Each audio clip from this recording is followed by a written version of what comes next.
Évidemment, c'est une journée un petit peu particulière parce qu'on est en fin d'année, c'est le temps des fêtes, certains sont absents, sont partis voir de la famille. Mais avec ceux qui sont là, comme je disais il y a un instant à l'équipe qui se préparait pour la louange, avec ceux qui sont là, nous voulons vivre ce moment-là pleinement avec Dieu et les uns avec les autres. Juste quelques brèves annonces avant de commencer notre service de culte.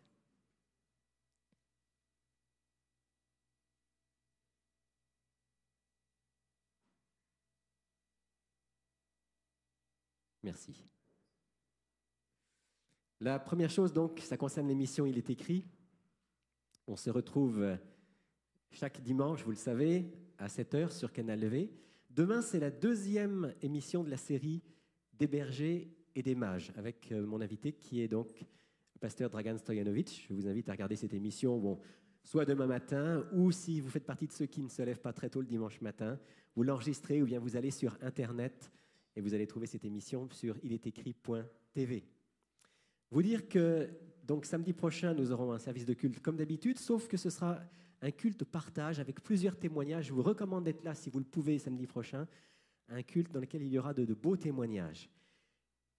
Le 31 décembre, c'est-à-dire dimanche soir prochain, pour ceux qui seraient seuls et qui voudraient passer un moment dans l'amitié et la fraternité, je vous donne rendez-vous ici. Ce sera dans la salle du haut avec quelques personnes qui ont déjà manifesté leur présence. Si vous voulez venir simplement, faites-vous connaître. Venez me voir aujourd'hui, dites-moi, ben voilà, le 31 décembre au soir, je serai avec vous. Ça nous permet de bien préparer les choses.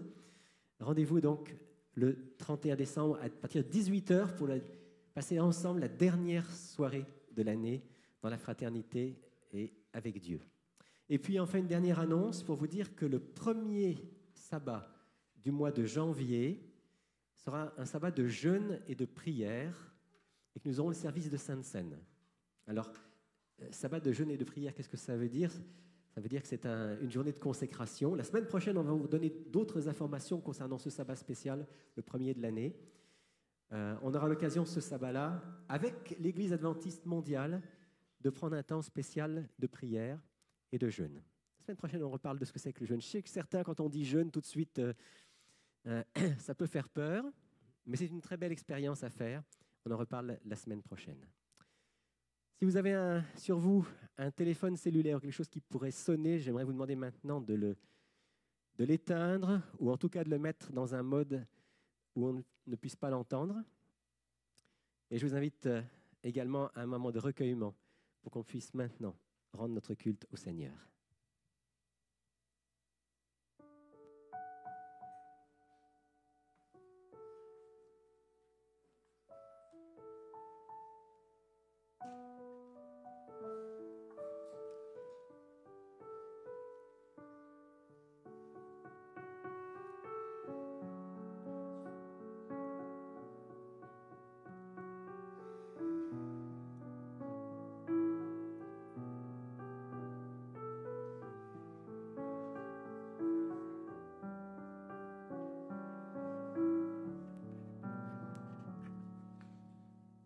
Bienvenue au Centre Il est écrit de Montréal. Nous désirons vous proposer la solution à nos besoins les plus profonds. Jésus-Christ, celui qu'on fête présentement pour Noël. Nous sommes à moins de 48 heures de Noël, journée où l'on fête la naissance de Jésus. Même si la plupart des commentateurs bibliques reconnaissent que Jésus n'est pas né dans cette période-ci de l'année, on continue quand même à fêter Noël. Mais cette fête dite religieuse est parfois remise en question justement à cause de sa connotation religieuse. L'expression « Joyeux Noël » est subtilement en train d'être remplacée par l'expression « Joyeuse fête ». On préfère parfois la combiner avec le congé de début d'année et d'en faire un bon temps des fêtes. N'empêche qu'une chose est certaine. Jésus est né à un moment donné parce que nous sommes en ce moment même en l'an 2017 après Jésus-Christ. Donc, théoriquement, 2017 années après sa naissance, à quelques années près. Chaque année qui passe nous rappelle la venue de Jésus. Dans moins de 2 semaines, nous serons en 2018, après Jésus-Christ.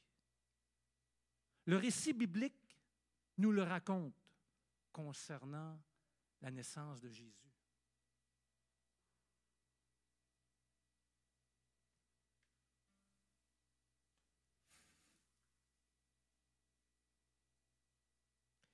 Jésus étant né à Bethléem en Judée, au temps du roi Hérode, voici des mages d'Orient arrivèrent à Jérusalem et dirent : Où est le roi des Juifs qui vient de naître ? Car nous avons vu son étoile en Orient, et nous sommes venus pour l'adorer. Je vous invite à vous lever, les amis. Viens, ne tarde plus, adore. Viens, ne tarde plus, donne ton cœur.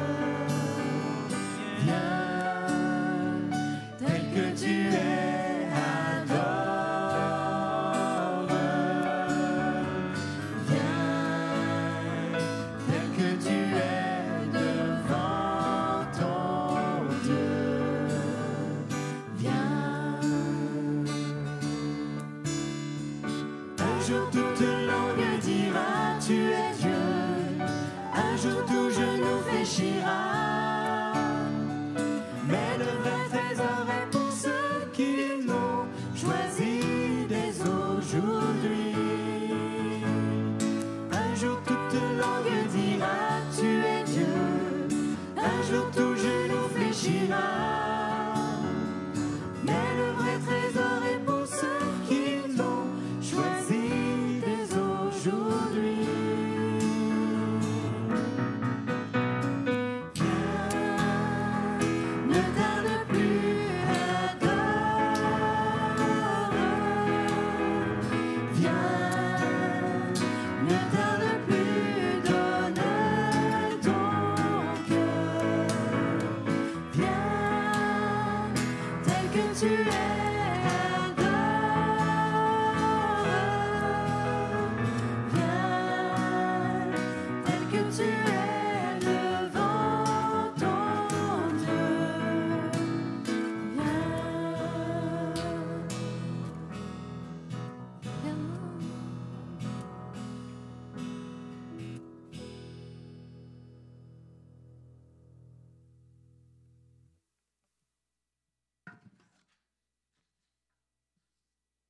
Ils entrèrent dans la maison, virent le petit enfant avec Marie, sa mère, se prosternèrent et l'adorèrent. Ils ouvrirent ensuite leur trésor et lui offrirent en présent de l'or, de l'encens et de la myrrhe. Le mot adorer a perdu un peu de son lustre de nos jours. Aujourd'hui, on dit adorer le chocolat.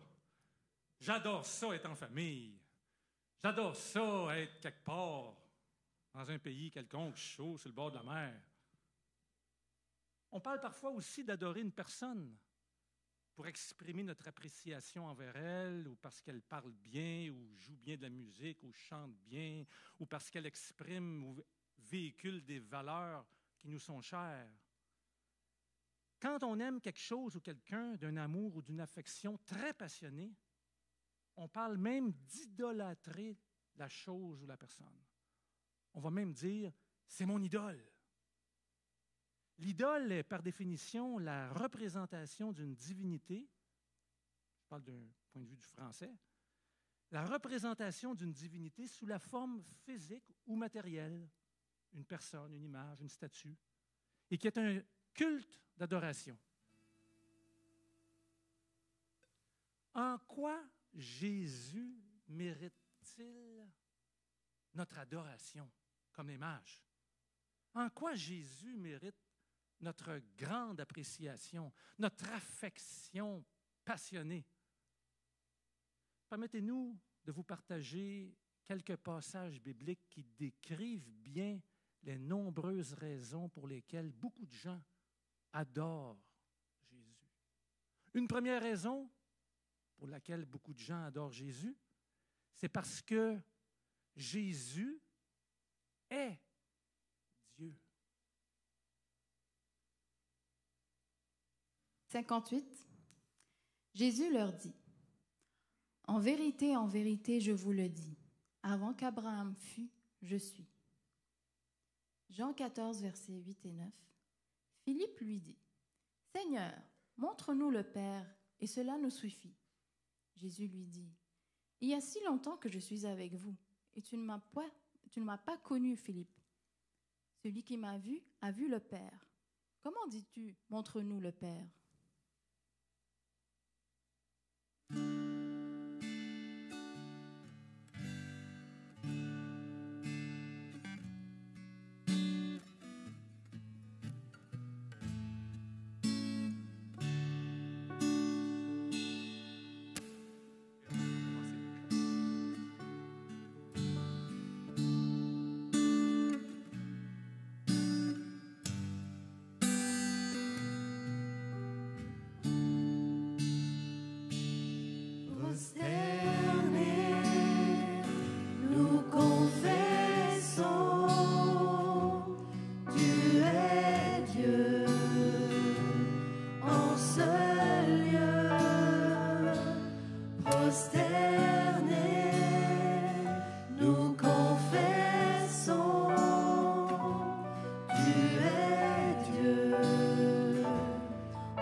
Pourquoi venons-nous, ou pourquoi certains adorent Jésus?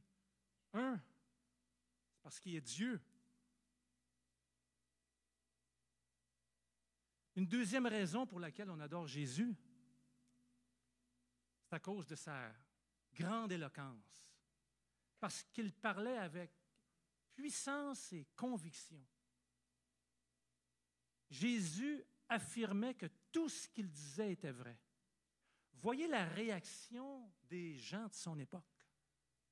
Et il, les Samaritains, disaient à la femme, « Ce n'est plus à cause de ce que tu as dit que nous croyons, car nous l'avons entendu nous-mêmes, et nous savons qu'il est vraiment le Sauveur du monde. » Ainsi, les huissiers retournèrent vers les principaux sacrificateurs et les pharisiens, et ceux-ci leur dirent, « Pourquoi ne l'avez-vous pas amené ?»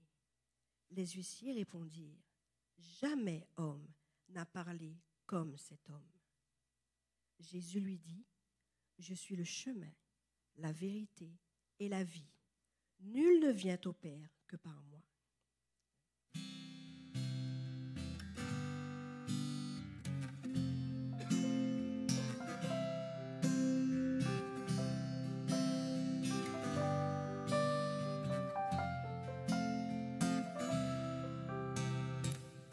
Et de la poussière et d'éternité, j'ai vu la lumière, elle m'a racheté. Et le cœur avide de vraie liberté, j'ai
la vérité, le chemin et la vie. On ne vient au Père que par lui. Sur la longue route qui me rendait fou, j'ai banni le doute, croyant malgré tout. Et le cœur avide de vraie liberté,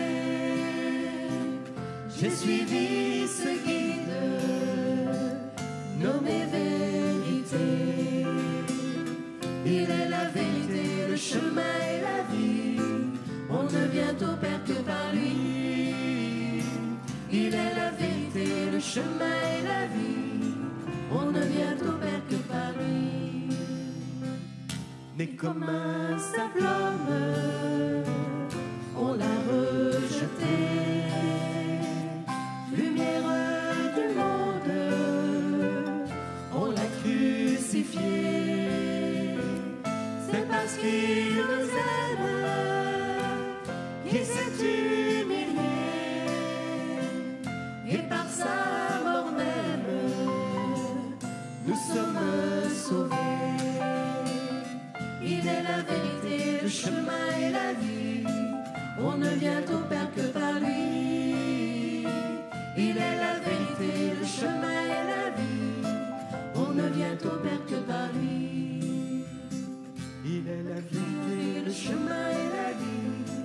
On ne vient au Père que par lui. Il est la vérité, le chemin et la vie. On ne vient au Père que par lui. On ne vient au Père que par lui.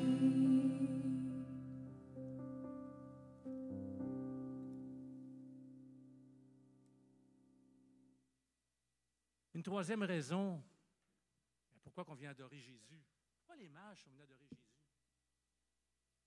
Parce que Jésus était Dieu.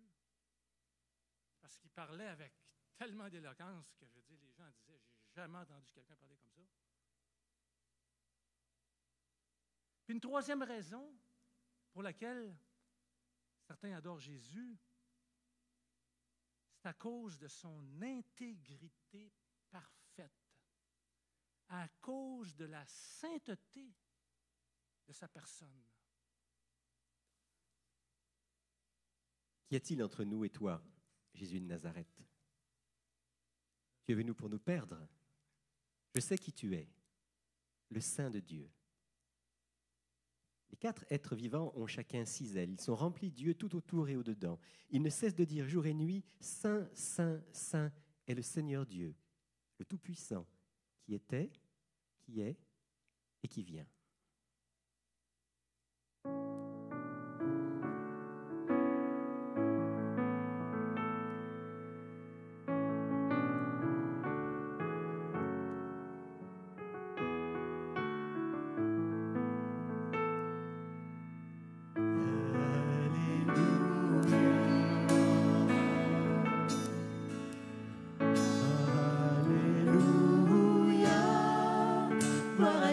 Seigneur Tout-Puissant.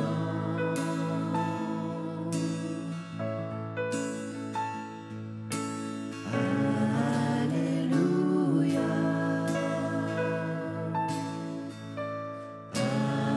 Alléluia. Gloire à Dieu le Seigneur Tout-Puissant.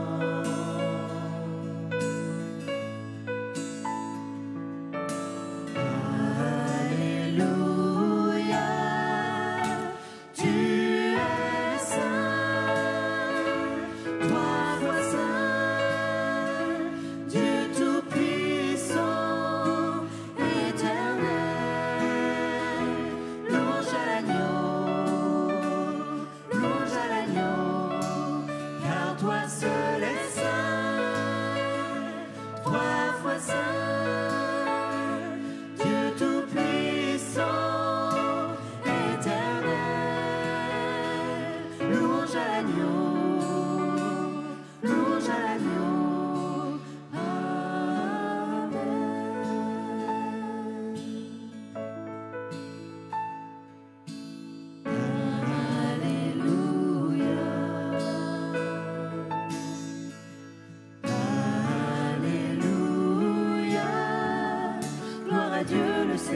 Tout-Puissant.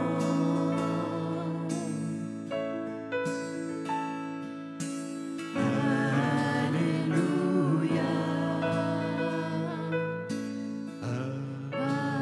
Alléluia.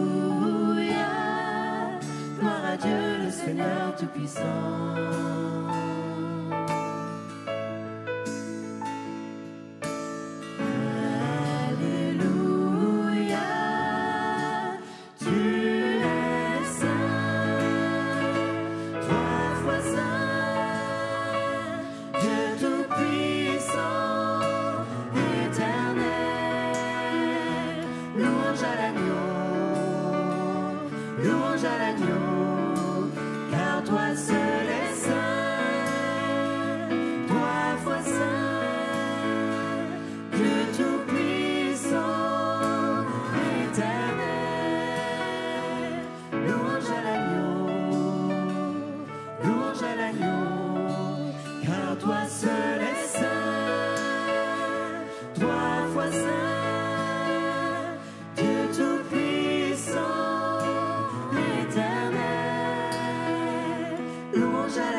Jésus est Dieu.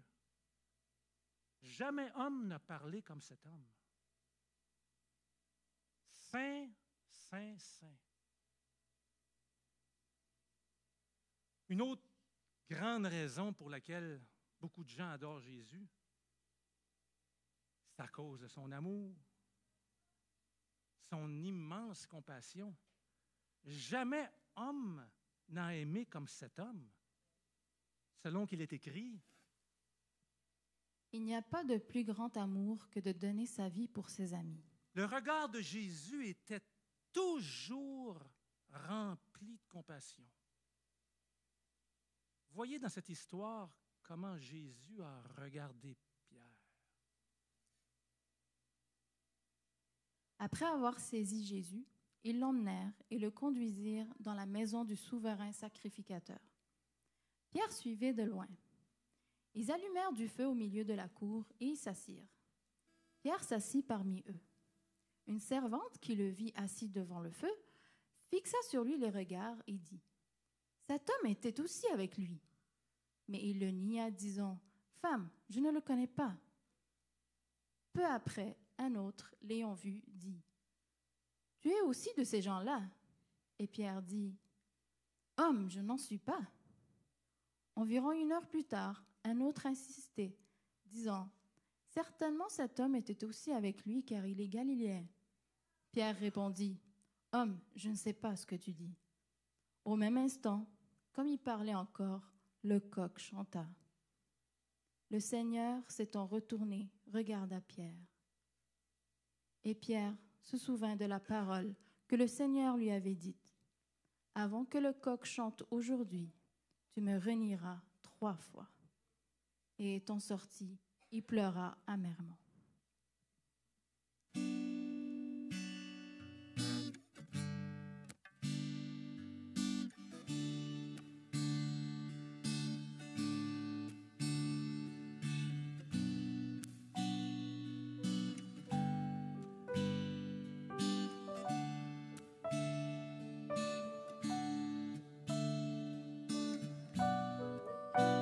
Aucun autre trésor ne pourrait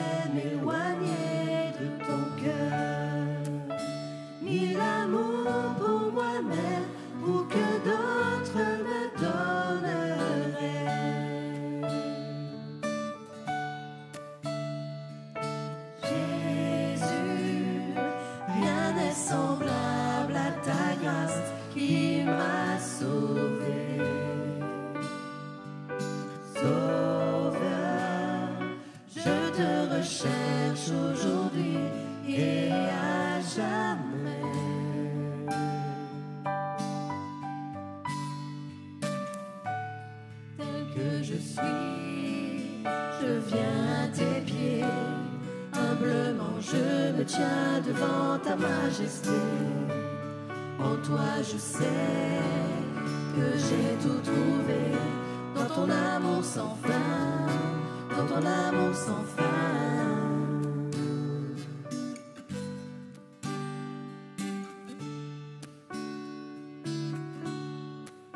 Délaissant mon orgueil, j'abandonne mes désirs, t'adorant l'esprit en vérité. Au-delà de mes rêves, de toute gloire, Seigneur, je te cherche. Jésus, rien n'est semblable à ta grâce qui m'a sauvé. Sauveur, je te recherche aujourd'hui et à jamais.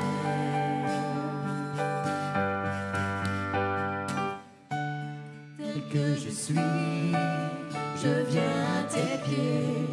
Humblement je me tiens devant ta majesté. En toi je sais que j'ai tout trouvé, dans ton amour sans fin, dans ton amour sans fin. Tel que je suis, je viens à tes pieds. Humblement je me tiens devant ta majesté.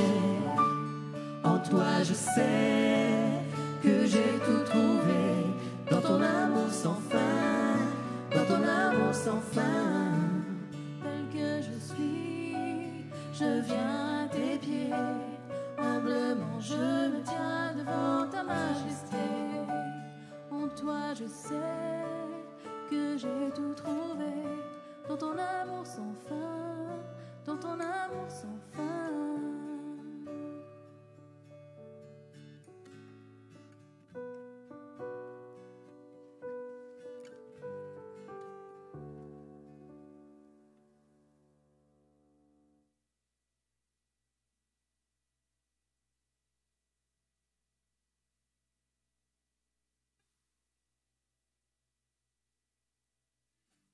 Il est écrit dans Deutéronome, le livre de Deutéronome, un livre dans l'Ancien Testament, au chapitre 8,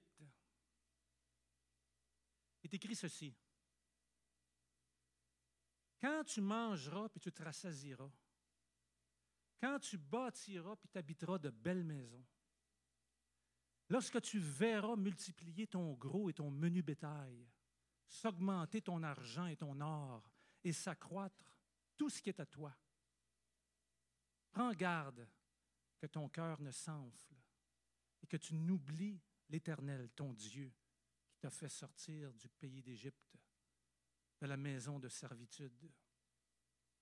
Garde-toi de dire en ton cœur, ma force et la puissance de ma main m'ont acquis ces richesses. Souviens-toi de l'Éternel, ton Dieu, car c'est lui qui te donnera de la force pour les acquérir, afin de confirmer, comme il le fait aujourd'hui, son alliance qu'il a jurée à tes pères.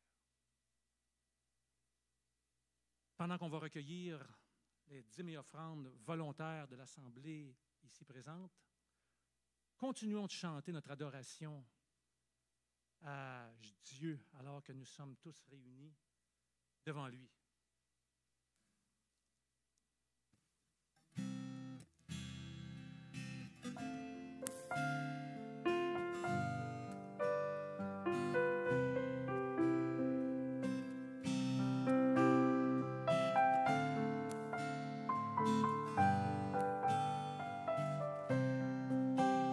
En ton nom, Seigneur, nous sommes là, tous réunis devant toi. En ton nom, Seigneur, nous sommes là, tous réunis devant toi. Honneur au Père, honneur au Fils, honneur à l'Esprit du Dieu Tout-Puissant.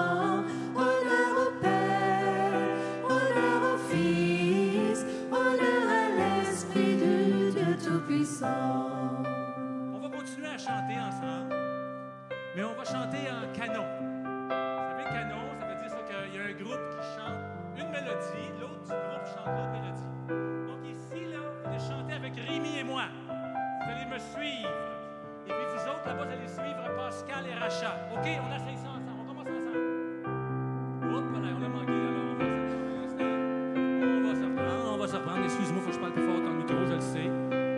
En ton nom, Seigneur, Tout ensemble, tout ensemble. nous sommes là, tous réunis devant toi.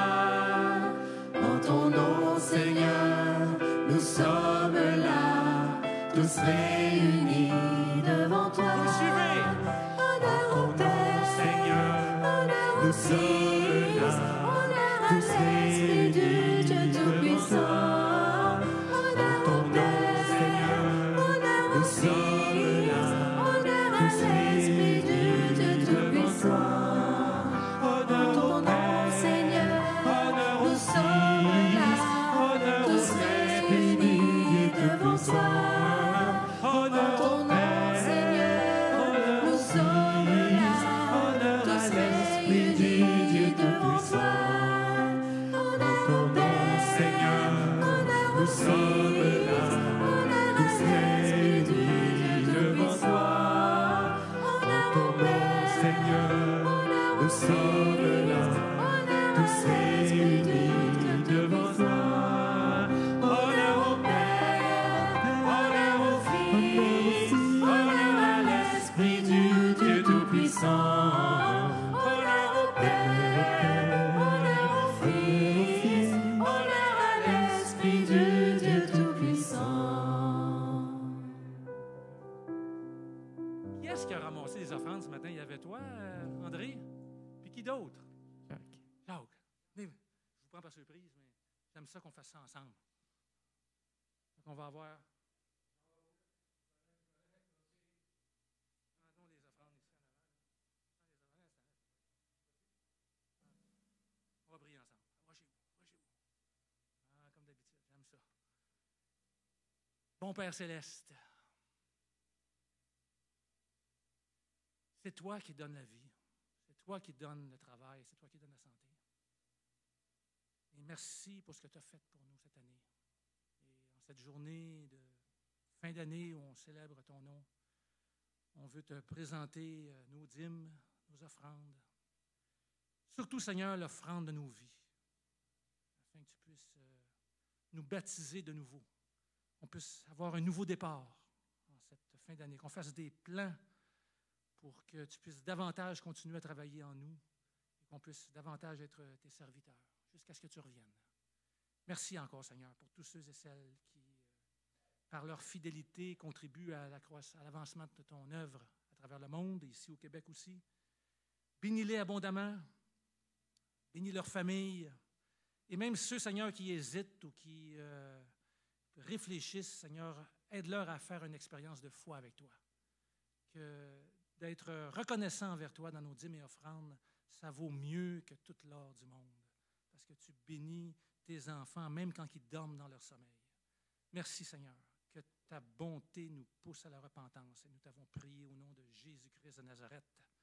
Amen.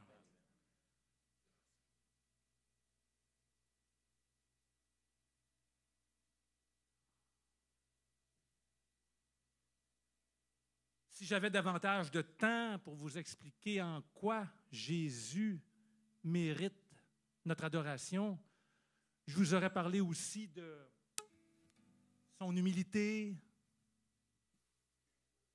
Parce que jamais homme a été plus humble que Jésus. Que penser de ses prodiges? Que penser de ses promesses qui trouvent leur pleine réalisation chez ceux et celles qui y croient? J'aurais aimé ça partager des textes avec vous, mais il faut arrêter à un moment donné. Que penser de sa victoire sur la mort? Jésus-Christ est ressuscité, il est vivant aujourd'hui. Toutes ces raisons justifient pour plusieurs leur culte d'adoration envers Jésus, le Sauveur du monde.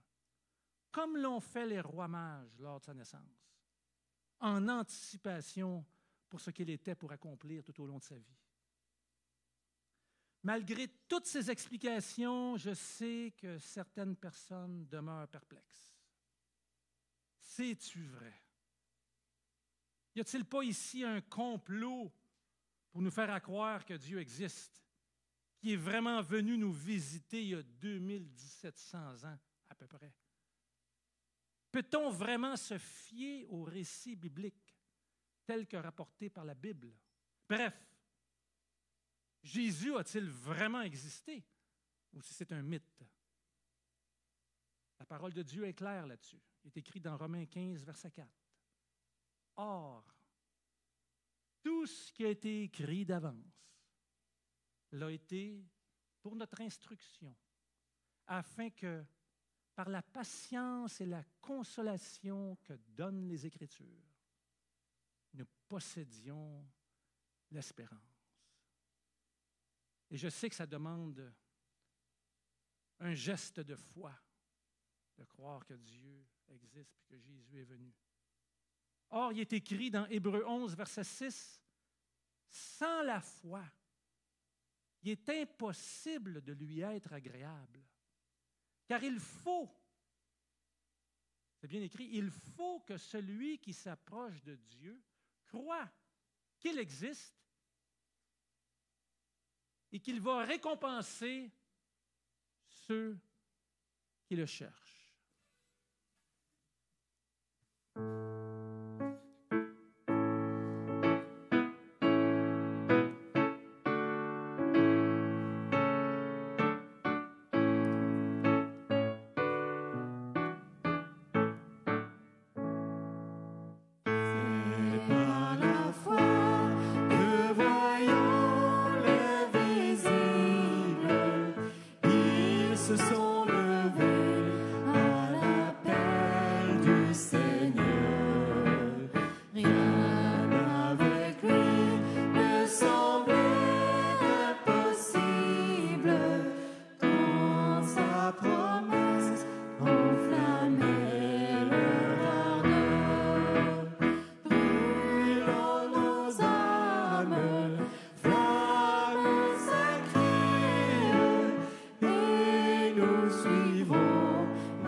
Bonjour à tous. Avant de partager avec vous pendant quelques instants la parole de Dieu, je voudrais partager avec vous une bonne nouvelle et vous rappeler un objectif qu'on s'est fixé. D'abord, la bonne nouvelle. Déjà, il y a quelques semaines, je vous avais dit qu'il y avait 2 jeunes filles qui se préparaient au baptême. Vous savez de qui je parle ? Je parle de celles qu'on appelle les jumelles, Myriam et Caroline. J'ai eu l'occasion encore d'étudier avec elles pendant les dernières semaines, au téléphone, parce que comme vous le savez, c'est difficile pour elles en ce moment de sortir. C'est difficile d'être au contact de gens nombreux comme ce matin parce qu'elles sont trop fragiles au niveau de leur maladie. Mais on a étudié la Bible au téléphone et il y a de cela maintenant à peu près une semaine, elles m'ont dit, bon, est-ce que vous pensez qu'on est prêtes ? Et honnêtement, je pense qu'elles sont prêtes. Elles aiment Dieu, elles aiment Jésus, elles ont compris l'essentiel de l'Évangile. Donc elles vont être baptisées. J'aimerais vous inviter à prier spécialement pour leur baptême. Je ne peux pas tous vous inviter, j'aimerais tous vous inviter pour leur baptême. Mais encore une fois, pour des raisons de santé les concernant, il vaut mieux qu'il y ait juste un tout petit groupe, et si possible, pas des gens comme moi ce matin, qui sont enrhumés et qui ont des germes et des microbes, parce que ça pourrait leur être extrêmement défavorable. Il y aura donc juste un petit groupe qui va être là pour leur baptême, qui aura lieu mardi. Ce mardi 26 décembre, vers 11h30. On va donc être ici dans cette salle pour sceller leur union avec Dieu.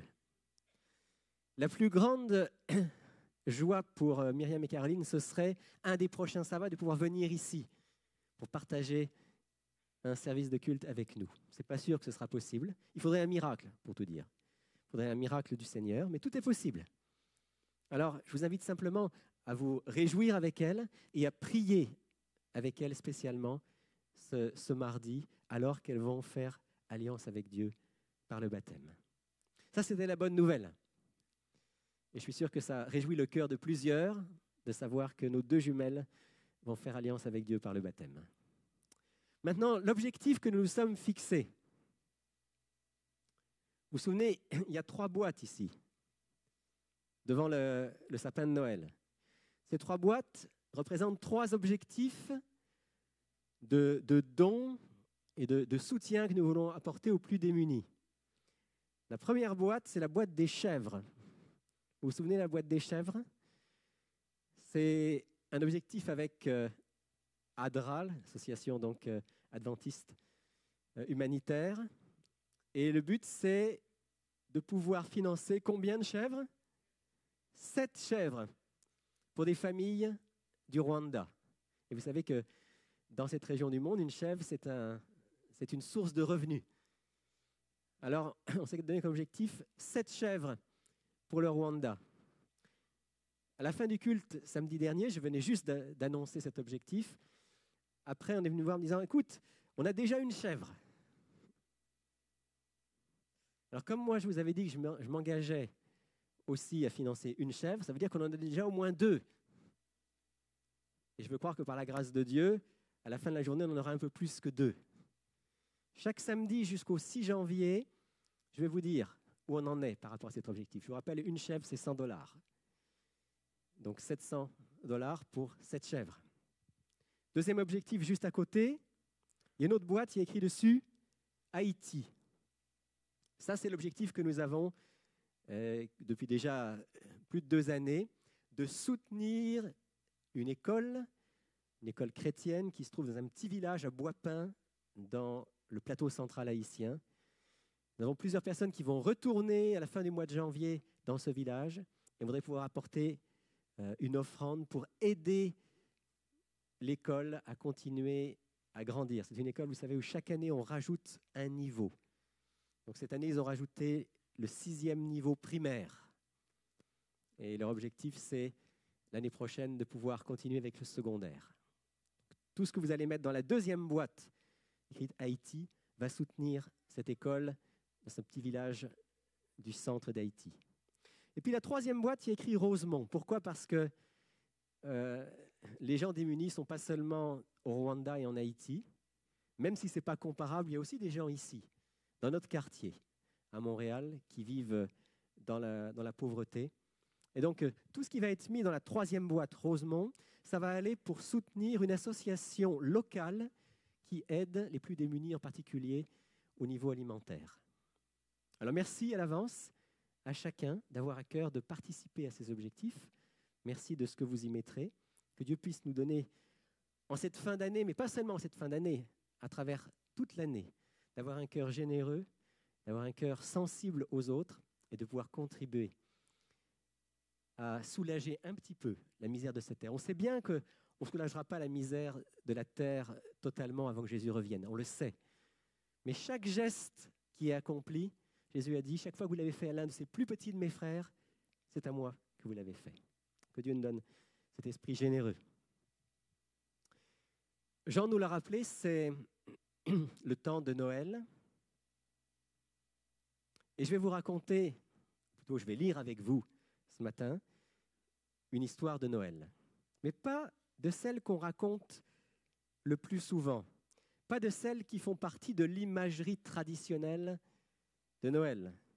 Je vous parlerai ni de l'ange Gabriel, ni des bergers, ni du chœur des anges, ni des mages.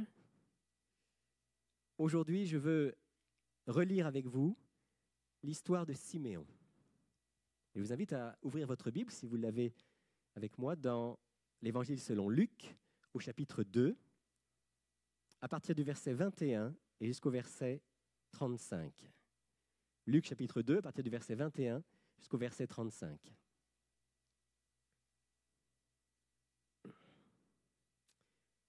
Je vois que les uns sortent leur Bible, les autres leur téléphone, les autres leur iPad. Chacun est équipé.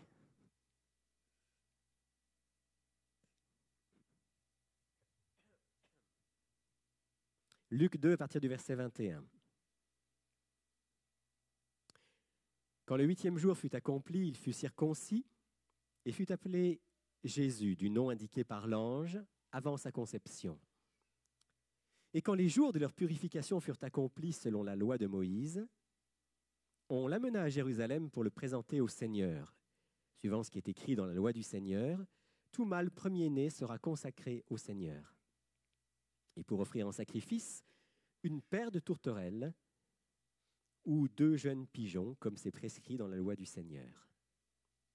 Et voici qu'il y avait à Jérusalem un homme du nom de Siméon. Cet homme était juste et pieux, il attendait la consolation d'Israël, et l'Esprit Saint était sur lui. Il avait été divinement averti par le Saint-Esprit qu'il ne verrait pas la mort avant d'avoir vu le Christ du Seigneur. Il vint au temple, poussé par l'Esprit. Et comme les parents apportaient le petit enfant Jésus pour accomplir à son égard ce qui était en usage, d'après la loi, il le reçut dans ses bras, bénit Dieu et dit, « Maintenant, Maître, tu laisses ton serviteur s'en aller en paix selon ta parole, car mes yeux ont vu ton salut, que tu as préparé devant tous les peuples. Lumière pour éclairer les nations et gloire de ton peuple, Israël. » Son père et sa mère étaient dans l'admiration de ce qu'on disait de lui. Siméon les bénit et dit à Marie, sa mère, « Voici cet enfant est là pour la chute et le relèvement de beaucoup en Israël, et comme un signe qui provoquera la contradiction. Et toi-même, une épée te transpercera l'âme, afin que les pensées de beaucoup de cœurs soient révélées. » J'aimerais prier avec vous. Père Céleste, alors que l'on lit ta parole et qu'on veut maintenant la méditer, j'aimerais t'inviter de manière spéciale à être présent dans nos cœurs, dans nos esprits, pour que ce qu'on va pouvoir comprendre de ce texte puisse nous rapprocher de toi, nous aider à mieux te connaître, à mieux t'aimer, à mieux te servir, à nous préparer pour ton retour. Au nom de Jésus. Amen. Alors, je vais vous demander d'être patient avec moi. Comme vous l'entendez, j'ai un rhume, j'ai quelques petits problèmes de voix. J'espère aller jusqu'au bout de ce message. Soyez patients si de temps en temps je dois me racler la gorge, tousser ou autre chose du même genre. À Jérusalem, il y avait donc un homme. Son nom était Siméon, Shiméon, ce qui signifie en hébreu l'écoute ou l'exaucement. Sous-entendu probablement l'écoute du Seigneur ou l'exaucement du Seigneur. Et justement, Siméon est un homme qui va être exaucé. On l'a vu dans notre lecture. Cet homme, Siméon, il nous a dit que c'était un homme juste et pieux. Alors, il y a tout de suite une précision à faire quand on dit que c'était un homme juste. Vous savez, cette expression, on la trouve souvent dans la Bible. Noé était un homme juste et intègre devant Dieu. Et à plusieurs reprises, Job était aussi juste et intègre, etc. Plusieurs hommes sont présentés comme justes. Dans le Nouveau Testament, Zacharie et Élisabeth, les parents de Jean-Baptiste, sont présentés comme justes. Alors, est-ce que ça veut dire qu'ils étaient sans péché? Vous connaissez les textes de la Bible qui disent, Épître aux Romains, chapitre 3, « Il n'y a pas un juste, pas même un seul. » Donc, il faut bien comprendre ce que signifie cette expression que c'était un homme juste et pieux. C'est un homme qui était considéré comme juste par Dieu, bien qu'il ne soit pas juste. Est-ce qu'on se comprend? Un homme considéré comme juste par Dieu parce que cet homme était sous l'effet de la grâce divine. Il était mis au bénéfice de la miséricorde de Dieu. Comme chacun d'entre nous ici présents, nous pouvons aussi être mis au bénéfice de la grâce de Dieu, même si nous devons reconnaître que dans l'absolu, aucun d'entre nous n'est juste. Mais Dieu peut nous considérer comme justes, nous voir comme justes, parce que nous sommes de ceux qui nous attachons à lui, croyons en sa grâce, recevons son pardon, et sommes donc mis au bénéfice de sa miséricorde. Siméon était juste. Il était pieux aussi. Qu'est-ce que ça veut dire, pieux? C'est très difficile à définir la piété. J'ai eu la curiosité de chercher et on se rend compte que les définitions sont nombreuses et diverses. Mais disons que si on veut donner une large définition, la piété, c'est la qualité d'un être humain qui a une relation avec Dieu, dont la vie est imprégnée par la présence de Dieu. Un agnostique n'est pas pieux, si vous comprenez ce que je veux dire par là. N'est pieux que quelqu'un pour qui Dieu compte. Dieu est important et qui vit dans la présence, dans l'intimité de Dieu. Alors ça peut se traduire bien sûr par une vie de prière, ça peut se traduire par le fait qu'on va participer aux assemblées comme on le fait aujourd'hui, ça peut se traduire par toutes sortes de choses, la piété, même par des actes très concrets d'entraide comme nous le faisons. Mais on peut aussi faire ces gestes-là sans être pieux, c'est-à-dire sans relier cela à Dieu. Celui qui est pieux relie toute sa vie à Dieu. Siméon était juste, il était pieux. Et dit le texte, il attendait la consolation d'Israël. Siméon attendait. Il attendait quelque chose de précis, la consolation d'Israël. Que signifie la consolation d'Israël? Il y avait une prière juive à l'époque, une prière traditionnelle qui disait ceci. « Ô mon Dieu, que je puisse voir la consolation d'Israël. » Et cette prière signifiait que je puisse voir la venue du Messie. En fait, dire qu'il attendait la consolation d'Israël, c'est dire qu'il attendait le Messie. Et pourquoi est-ce qu'on appelait le Messie la consolation d'Israël? Il y a plusieurs raisons, mais en particulier le fait que dans les prophéties de l'Ancien Testament, dans le livre du prophète Ésaïe par exemple, on présentait l'ère messianique comme une ère de consolation. Je lis par exemple dans Ésaïe chapitre 12, « Tu diras en ce jour-là, je te célèbre, ô Éternel, car tu as été irrité envers moi, mais ta colère s'est détournée, et tu m'as consolé. » Puis la suite du texte dit, « Voici le Dieu de mon salut, j'aurai confiance en lui. » Et vous lisez la suite du chapitre 12 d'Ésaïe, et vous vous rendez compte que c'est un texte messianique qui parle de la venue du Messie. Quand le Messie vient, il va consoler. Autre texte messianique d'Ésaïe très connu, dans Ésaïe chapitre 61, un texte que Jésus lui-même va s'attribuer. « L'Esprit du Seigneur, l'Éternel, est sur moi, car l'Éternel m'a donné l'onction, il m'a envoyé pour porter de bonnes nouvelles à ceux qui sont humiliés, pour panser ceux qui ont le cœur brisé, pour proclamer aux captifs leur libération, aux prisonniers leur élargissement, pour proclamer une année favorable de la part de l'Éternel, un jour de vengeance de notre Dieu, pour consoler tous ceux qui sont dans le deuil. » Et vous pourriez en particulier dans le livre du prophète Ésaïe multiplier les textes où il est question du Messie en termes de consolation. Siméon, donc, cet homme juste et pieux, attend la consolation d'Israël, il attend la venue du Messie. C'est un adventiste, Siméon. Un adventiste dans le sens étymologique. Vous savez que adventiste, ça vient d'un mot qui signifie la venue, l'arrivée. Il attend la venue de celui qu'on a promis. Siméon vit dans l'attente. La venue du Messie qui doit répondre à toutes les attentes de l'humanité, voilà l'objet principal, presque unique de son attention. Et si je voudrais m'arrêter un instant, parce que là, Siméon a quelque chose à nous apprendre, à nous les chrétiens des derniers temps. Sommes-nous aussi des adventistes? Ou oubliez le nom d'une église en particulier.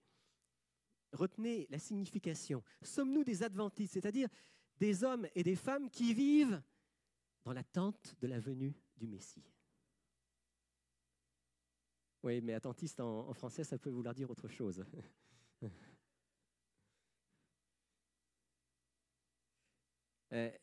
Quand on y réfléchit, Siméon, c'était quelqu'un pour qui la seule chose qui comptait vraiment, bien sûr, il devait vivre au quotidien, Siméon. Hein. Il mangeait, il buvait, il dormait, il rencontrait des gens. Mais la seule chose qui était au fond de son cœur vraiment d'une grande importance, c'était que le Messie arrive bientôt. Je vais le voir bientôt. Je vis pour cela. Et je nous pose la question, est-ce que nous vivons nous aussi pour cela? Est-ce que nous vivons pour rencontrer Jésus face à face? Est-ce que nous vivons parce que l'attente ardente de notre cœur, c'est que bientôt le Seigneur apparaisse, établisse son royaume et que nous vivions enfin cette ère d'amour, de justice, de paix que le Seigneur nous a promis? Siméon a quelque chose à nous apprendre. Siméon a à nous apprendre à être de vrais adventistes, de ceux qui vivent pour sa venue. Et si notre ami Siméon avait une telle ardeur dans l'attente de la venue du Messie, c'est parce que, dit le texte, l'Esprit Saint était sur lui. Voyez-vous, on peut essayer de stimuler en nous de temps en temps des émotions pour attendre Jésus. On peut aussi, ici et là, vibrer en entendant une prédication qui nous dit « Ah, il y a tel événement à tel endroit qui nous montre qu'on est arrivé au bout. C'est pour très bientôt. »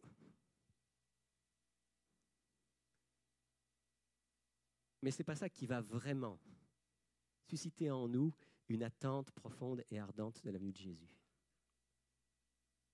Parce que ça va être dépendant des circonstances, des événements.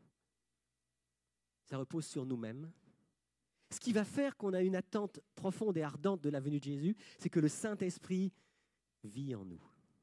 Parce que si le Saint-Esprit vit en nous, alors il met en nous un désir extraordinaire d'être avec Dieu, de vivre avec lui, de vivre comme lui, de voir enfin le projet de Dieu se réaliser sur cette terre.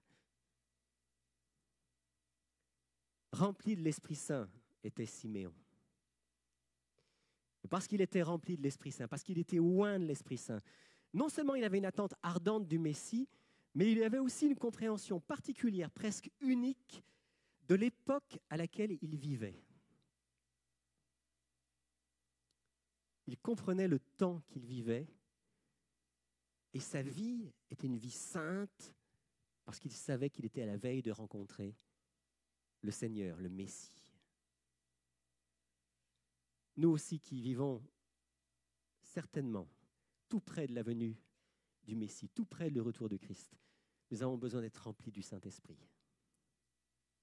Nous avons besoin de prier chaque jour pour demander que le Saint-Esprit vive en nous, pas comme une vaine redite, une vaine répétition, comme une prière apprise par cœur, mais comme l'expression réelle de dire au Seigneur, Seigneur, je sais qu'aujourd'hui, je peux vivre ma vie tout seul, je peux la vivre tout seul.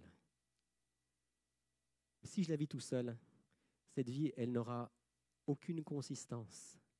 Elle n'aura aucunement les marques de ton amour, de la foi, de l'espérance. Mon Dieu, j'ai besoin aujourd'hui que ton Saint-Esprit vive en moi pour que je vive une vie de sainteté, juste et pieuse comme Siméon, et une vie entièrement tournée vers toi dans l'attente de ton retour.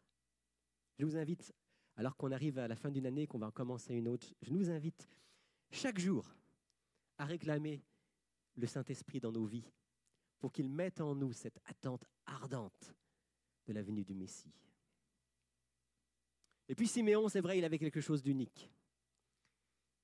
Il avait, dit le texte, été averti divinement par le Saint-Esprit qu'il ne verrait pas la mort avant d'avoir vu le Christ du Seigneur. Alors ça, c'est vrai que c'est particulier. Imaginez, vous avez une vision. Vous faites un songe la nuit prochaine.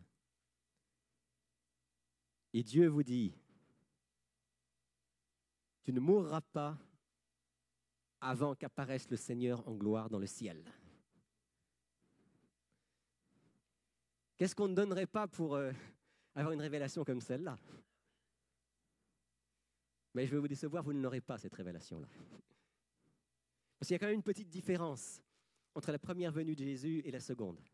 La première avait été prédite de manière très précise, même dans le temps. Et vous savez qu'il y a une prophétie du livre de Daniel, chapitre 9, qu'on appelle la prophétie des 70 semaines, qui menait jusqu'au moment où le Messie devait apparaître. Si vous n'avez jamais étudié cette prophétie, ça vaut la peine de le faire. Vous pouvez le faire d'ailleurs avec, par exemple, ici, l'émission « Il est écrit ». Il y a des études, de bonnes études, pour permettre de comprendre le livre du prophète Daniel. Donc, la venue de Jésus à un moment précis, l'année même où le Christ allait apparaître, où son ministère allait commencer, avait été prédite par Daniel. Par contre, pour ce qui est de son retour, Jésus a dit, pour ce qui est du jour et de l'heure, personne ne le sait. Donc je suis désolé de vous décevoir, de vous dire que vous n'aurez pas la vision, le songe que je vous ai, il y a un instant, proposé. Mais, néanmoins,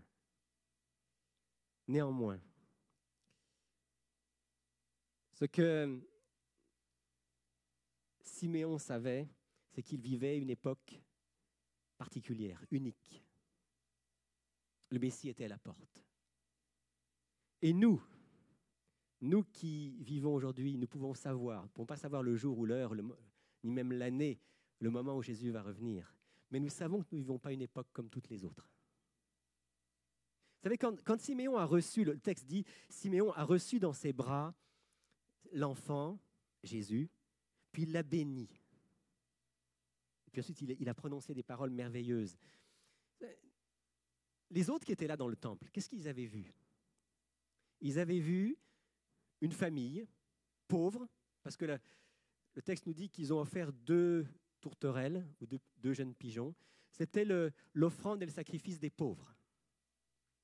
Donc oui, les autres ont vu une famille pauvre venir au temple, avec un enfant dans les bras, un beau bébé. Et puis ces gens-là ont donné leur offrande, ils ont présenté leur enfant, et puis c'est tout. Le prêtre même qui a consacré Jésus, en tant que premier-né, n'a rien vu d'autre. Les autres qui étaient autour n'ont rien reconnu d'autre. Mais Siméon, lui, il a vu plus loin. Il a reconnu l'envoyé de Dieu là où les autres ne voyaient qu'une présentation d'enfant au temple. Et ça aussi, ça m'a fait réfléchir. Je me suis dit, les gens autour de nous, quand ils regardent ce qui se passe dans le monde, qu'est-ce qu'ils voient?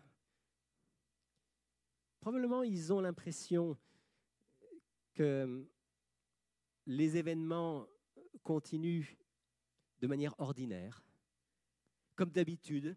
C'est l'histoire normale de l'humanité qui se poursuit.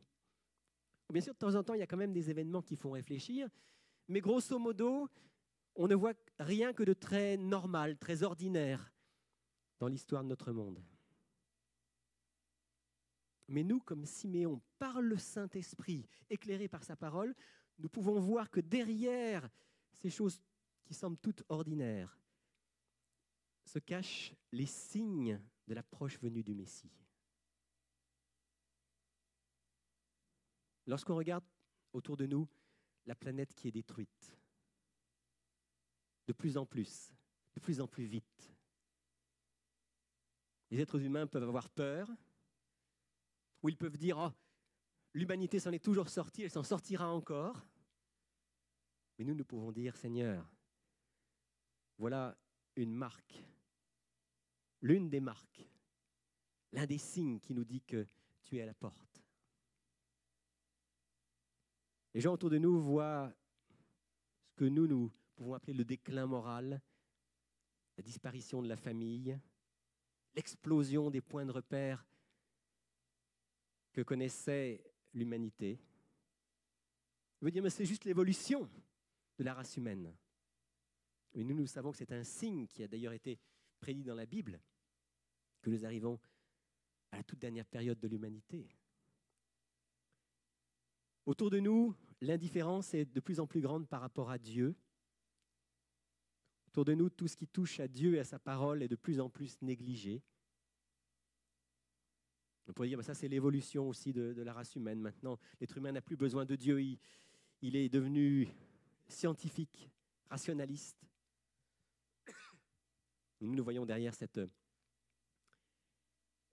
évolution un signe que l'humanité va vers la fin de son histoire et que Jésus est à la porte.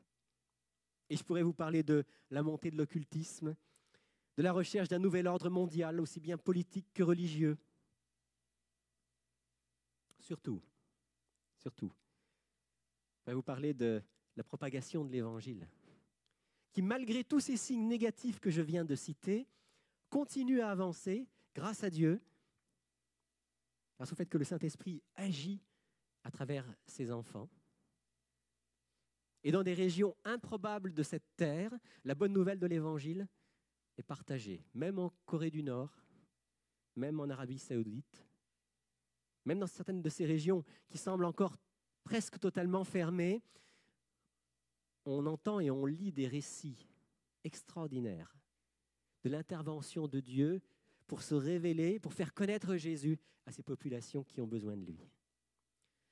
On n'est pas encore arrivé au bout. C'est sûr que le dernier signe que Jésus a donné, la bonne nouvelle du royaume sera prêchée dans le monde entier pour servir de témoignage à toutes les nations. Alors viendra la fin. Ce n'est pas encore entièrement réalisé. Il va falloir que le Saint-Esprit puisse agir puissamment à travers ses enfants et à travers tous les moyens qu'il voudra utiliser pour que ça se réalise. Mais ça va se réaliser. Dieu l'a promis, Dieu ne ment pas, Jésus l'a promis. Mais on voit déjà ce frémissement un peu partout dans le monde. Et toutes ces choses-là que les gens regardent simplement comme des choses ordinaires, des événements ordinaires, nous pouvons, avec l'œil de la foi, par le Saint-Esprit, comprendre que ce sont des éléments qui nous disent « Le Seigneur Jésus est là, il est à la porte. » Seigneur, suscite en nous une attente ardente de ta venue.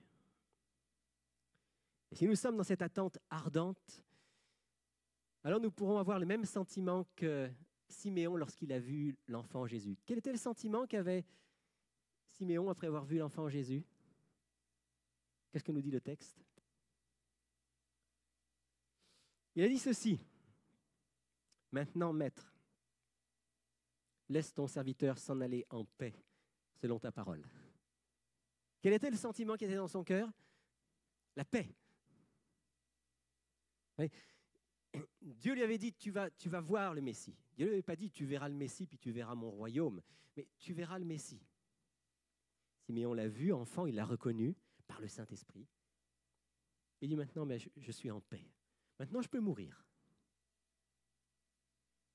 En ce qui nous concerne, si nous avons cette paix parce que nous avons rencontré Jésus, parce que nous savons qu'il est présent dans nos vies, qu'il est le Sauveur, qu'il revient bientôt, nous pouvons dire comme Siméon, Seigneur,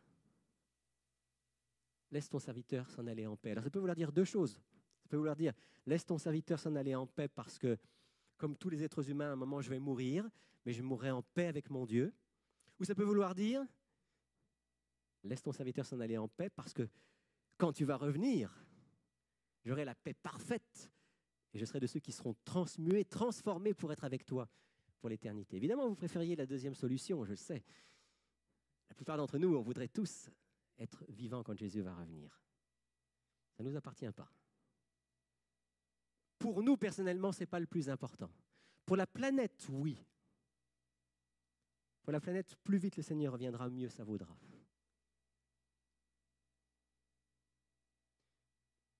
Souvent, je prie dans ce sens-là. Vous savez, quelqu'un m'a dit un jour, de toute façon, moi je sais que le Seigneur, dans 50 ans, il est là. Alors, je dis, ah bon, tu sais que le Seigneur, dans 50 ans, sera ici. Et alors, je réfléchis. Il dit, ah, tu vois, tu comptes les années. Tu n'as pas compris ce que je veux dire.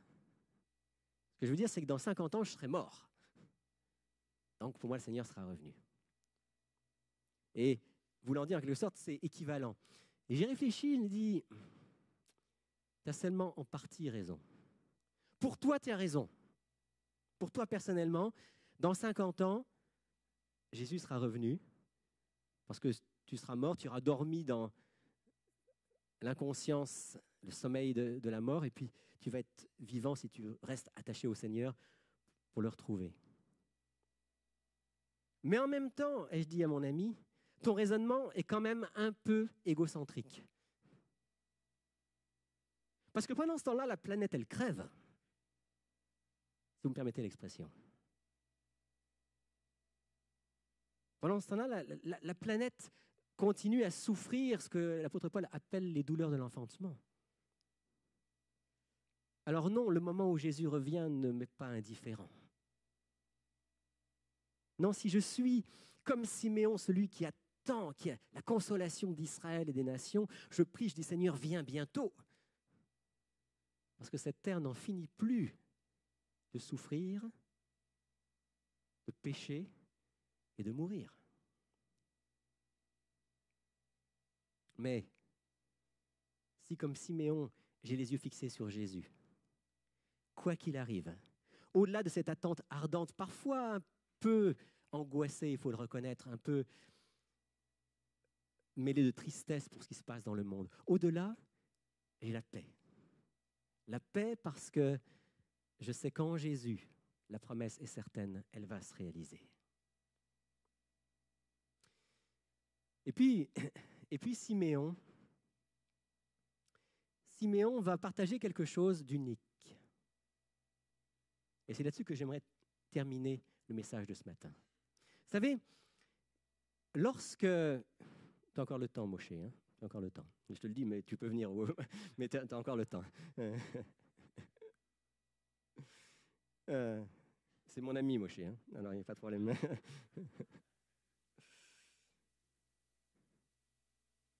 Pourquoi est-ce que Siméon est unique dans ce qu'il a dit? Quand Marie et Joseph ont entendu, ou plutôt c'est Marie qui a entendu, l'ange Gabriel, qu'est-ce que Gabriel lui a dit? Il dit quelque chose d'extraordinaire. Bien que tu sois une femme vierge, tu vas concevoir un enfant, tu vas mettre au monde un enfant.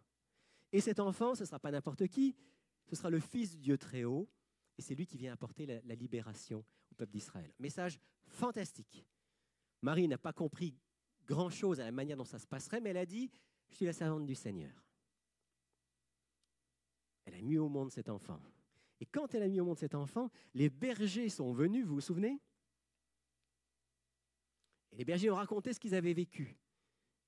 Ils avaient été rencontrés, eux aussi, par un ange, puis par des anges, qui avaient annoncé qu'à Bethléem était né le Sauveur. Et puis, les anges avaient chanté ensemble, gloire à Dieu dans les lieux très hauts et paix sur la terre, parmi les hommes de bonne volonté. Message extraordinaire, message positif, message d'encouragement. Puis le message qui va venir un peu après à Marie et Joseph à travers les mages. Je fais juste une parenthèse ici. Au moment où a lieu l'épisode de Siméon, la présentation au temple, l'épisode des mages n'a pas encore eu lieu. Est-ce que vous êtes conscient de ça? Il ne faut pas vous laisser entraîner par les films. Dans les films, on voit Jésus naître dans une étable, et puis il y a les bergers qui arrivent, et après il y a les mages qui arrivent pratiquement en même temps. Ça, c'est du cinéma. Mais au niveau biblique, ce n'est pas comme ça que ça se passe. Chronologiquement, il y a la naissance, les bergers qui viennent effectivement très tôt, puis ensuite, ce qu'on a lu aujourd'hui, c'est-à-dire la circoncision le 8e jour, la présentation au temple le 40e jour. Seulement après vient l'épisode des mages. Ce qui est une évidence, puisque vous savez qu'immédiatement après les mages, Joseph, Marie et Jésus sont partis en Égypte. Donc la présentation au temple a eu lieu avant leur fuite en Égypte. Je ferme ma parenthèse. C'est juste pour remettre les choses en place, parce que je sais que parfois, à cause des films et de tout le reste, on n'a pas bien mis les choses en place. Mais même quand les mages vont venir, eux aussi, ils donnent un message qui est positif. On est venu adorer le roi. Cet enfant, c'est le roi qui a été annoncé par l'étoile. Et ils font des cadeaux somptueux. Donc Marie et Joseph ont entendu des choses extraordinaires depuis le jour où Gabriel s'est révélé à Marie. Tellement extraordinaires qu'ils sont étonnés, en admiration. Mais Siméon va dire quelque chose de différent. Je lis verset 34. Siméon les bénit, il dit à Marie, sa mère, « Voici cet enfant est là pour la chute et le relèvement de beaucoup en Israël, comme un signe qui provoquera la contradiction. Et toi-même, une épée te transpercera l'âme, afin que les pensées de beaucoup de cœurs soient révélées. » Après avoir béni le Seigneur et dit « Maître », en parlant à Dieu, « Tu peux laisser ton serviteur partir maintenant en paix parce que j'ai vu ton salut, j'ai vu le Messie. » Siméon, poussé par le Saint-Esprit, c'est un prophète, Siméon. Il se tourne vers Marie et lui dit « Marie, j'ai quelque chose à te dire. » Et ce qu'il lui dit sonne beaucoup moins positif aux oreilles de Marie et de Joseph. Ce qu'il dit à Marie, c'est en gros, toi Marie, te concernant, tu vas avoir une grande douleur. À quoi est-ce que Siméon fait allusion? À la mort de Jésus. Vous savez que Jean nous rapporte qu'au pied de la croix, Jésus était là. Et Marie, au pied de la croix de Jésus, a reçu cette parole de son fils qui lui dit « Femme, voici ton fils, fils, voici ta mère », en parlant très probablement donc à Jean, à l'apôtre Jean. Mais ça veut dire que Marie était là au pied de la croix et elle a vu Jésus mourir dans de grandes souffrances. Voilà l'épée qui devait lui transpercer l'âme. Et puis, juste avant, Siméon a dit « Cet enfant est là pour la chute et le relèvement de beaucoup, comme un signe qui provoquera la contradiction. » Ce que Siméon est en train de dire, c'est que Jésus ne va pas être simplement quelqu'un qui va venir apporter un beau message de paix, d'amour, de justice, que tout le monde va accepter. Et puis le monde va changer, et puis le royaume de Dieu va être installé. Ça, c'est ce que la plupart des Juifs de l'époque, y compris peut-être Marie, pensaient. Le Messie vient, il nous apporte la vérité, il nous apporte l'amour, il nous apporte la justice, il chasse les Romains et il nous redonne la suprématie. Israël devient la nation phare de l'humanité, et puis le royaume de Dieu s'installe. Mais Siméon, inspiré par le Saint-Esprit, dit non, ça ne va pas du tout se passer comme ça. En fait, ça va se passer d'une manière qui va être controversée, dans un grand conflit, une grande contradiction. Et quand il parle de contradiction, Siméon veut dire par là que le message de Jésus ne va pas toujours être bien reçu. Que le message de Jésus ne va pas toujours être bien accepté. Que parfois même, il va être rejeté. Souvent, il va être rejeté. Les Juifs attendaient la venue d'un Messie puissant, libérateur des Romains, roi d'Israël. Beaucoup moins attendaient un Messie qui dirait, comme Jean-Baptiste, repentez-vous, changez de vie. Laissez votre caractère être transformé par l'Esprit de Dieu. Acceptez même de souffrir avec moi pour la vérité et pour la justice.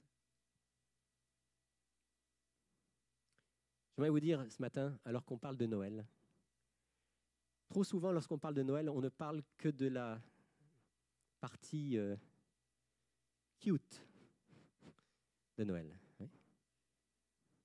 Le petit enfant qui est là avec son père, sa mère, les bergers. Mais le message de l'évangile de Noël, c'est le message de Siméon. Oui, il est là le Sauveur, oui, la lumière du monde est parmi nous, mais ça va brasser, si vous me permettez l'expression. On ne va pas l'accepter comme ça. Il va y avoir toutes sortes d'oppositions. Et même vous qui écoutez le message de l'évangile, dit Siméon, vous allez chuter et vous relever par la grâce de Dieu. Un évangile qui ne passe pas par la repentance et par le changement de vie est un faux évangile. Un évangile qui ne dérange pas ne sauve pas non plus. Parler aujourd'hui, à l'époque de Noël, parler d'espoir, parler d'un monde sans souffrance, parler d'un monde sans guerre, parler d'un monde sans maladie, il faut le faire parce que c'est ce que Dieu nous promet. Et les gens ont besoin d'espoir. Mais attention, si on s'arrête là, on n'a donné qu'une partie de l'évangile, en fait on a donné un faux évangile. Si Siméon s'était arrêté à « Maintenant, maître, tu laisses ton serviteur s'en aller en paix, car mes yeux ont vu ton salut », il aurait manqué quelque chose d'essentiel que Dieu voulait dire déjà à Marie et à Joseph et à nous à travers Siméon. Il fallait que Siméon rajoute « Cet enfant va être un signe de contradiction. Il y aura des chutes et des relèvements. Une épée te transpercera l'âme, il devra donner sa vie pour que le péché des hommes soit effacé. » Alors aujourd'hui, en cette période de Noël, si nous parlons d'espoir à ceux qui sont autour de nous, c'est parfait. Si on leur parle de cette bonne nouvelle que Jésus revient bientôt, c'est parfait. Mais n'oublions pas une chose, le message n'est pas complet si nous ne disons pas aussi, pour accéder à ce royaume de paix, de justice et d'amour auquel on aspire tous, pour y accéder, il faut reconnaître le Dieu créateur. Il faut reconnaître que nous sommes pécheurs et qu'on n'a pas accès à ce royaume de nous-mêmes. Il faut reconnaître nos fautes, chercher le pardon en Jésus, le Sauveur, changer de vie, nous conformer à sa parole, apprendre à chérir ses commandements et les mettre en pratique. C'est ça l'Évangile. Si l'Évangile ne comprend pas tout ça, alors on a trafiqué l'Évangile. Il faut reconnaître que parfois c'est plus facile de ne parler que de la première partie. Ça dérange moins. Mais souvenez-vous, un évangile qui ne dérange pas ne sauve pas non plus. Alors, je voudrais pouvoir, en terminant maintenant, lire avec vous 2 Corinthiens chapitre 2, versets 14 à 17. C'est le message de Siméon. C'est l'évangile selon Siméon, mais présenté par l'apôtre Paul. Et que cela puisse être aussi l'évangile que nous pourrons partager en ce temps de Noël, en ce temps des fêtes. Un évangile complet, plein d'espérance, plein d'espoir, plein de l'attente de la venue, du retour de Jésus. Mais un évangile qui nous rappelle aussi que cette attente n'a de sens que si ma vie est transformée par celui qui vient, aujourd'hui. Alors seulement, le retour de Jésus est une bonne nouvelle. 2 Corinthiens 2, versets 14 à 17. 2 Corinthiens 2, 14 à 17. « Grâce soit rendue à Dieu, qui nous fait toujours triompher en Christ et qui par nous répand en tout lieu l'odeur de sa connaissance. » Voilà ce que Dieu veut qu'on puisse faire. Répandre la bonne odeur de Christ. Nous sommes en effet pour Dieu le parfum de Christ, parmi ceux qui sont sauvés et parmi ceux qui périssent. Aux uns, une odeur de mort qui mène à la mort. Ça, c'est ceux qui refusent que leur vie soit transformée par l'Évangile. Aux autres, une odeur de vie qui mène à la vie.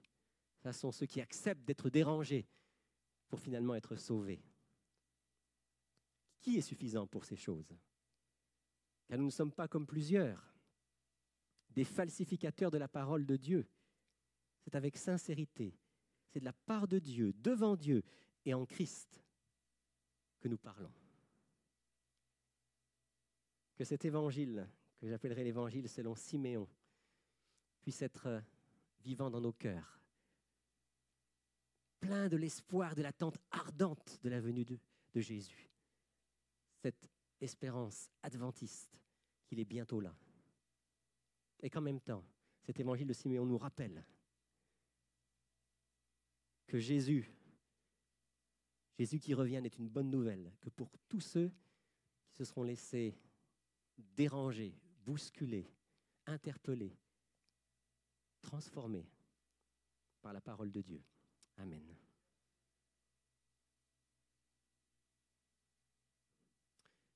Et je vous invite à chanter en terminant ce cantique que nous avons chanté déjà la semaine dernière, en terminant le culte, et qui mêle la première venue de Jésus, celle qui a eu lieu à Bethléem, avec la seconde, celle qui aura lieu très bientôt pour l'humanité tout entière. Je vous invite à vous lever. On va chanter ensemble « Entendez-vous dans la nuit noire, chanter les messagers du ciel ».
Nous ouvre la porte des cieux.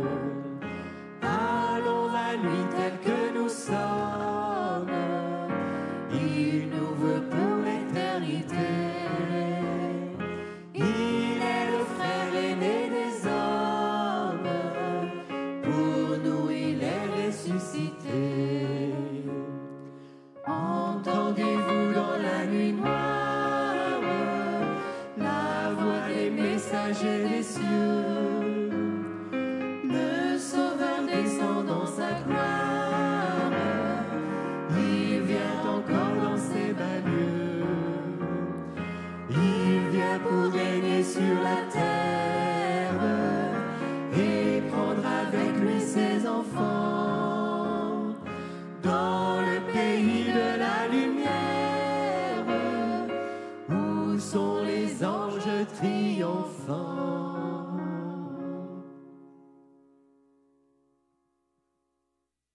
Seigneur Jésus, on vient de chanter à nouveau cette espérance extraordinaire, que tu viens en gloire et que tu viens chercher tes enfants.